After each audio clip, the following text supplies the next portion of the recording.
So yesterday I was listening to a podcast and they were talking about how hairdressers are learning information about their craft. And it was a massive amount of hairdressers getting a lot of education via social media. We know it's happening. I mean, it's been happening for a while, right? Whether it's YouTube, Instagram, TikTok, Facebook, wherever your platform is, your platform of choice. And I totally get it because here's what's happening. You go to hair school, you come out, you have the bare minimum, right? You got enough to get yourself behind that chair and get going. And then once you get going, you realize you're lacking some stuff and there's anxiety and that anxiety shoots through the roof and you're like, I got to get good at this job and I got to get good quick. At least that's how I was.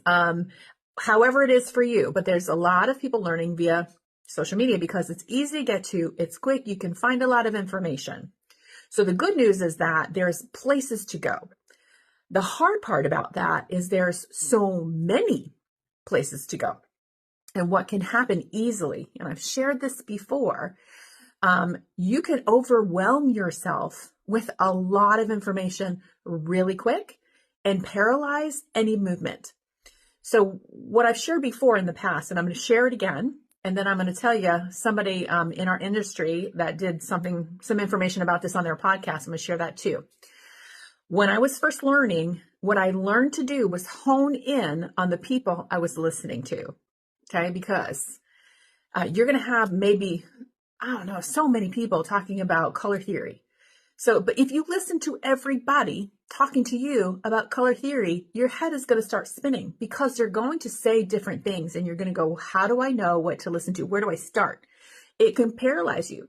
So what I did when I was learning was I'd kind of hone in between 2 people at a time, and I would listen to them and I would put blinders on to everything else. And that was so helpful because then I would actually not be paralyzed. I could make some movement because I was learning. I was able to do what was coming at me. It was like, I don't know if you guys know the term, I'm sure you do, too many cooks in the kitchen. Too many cooks in the kitchen is not good, especially when you're learning. So hone in on the people you're learning from, people that resonate with you.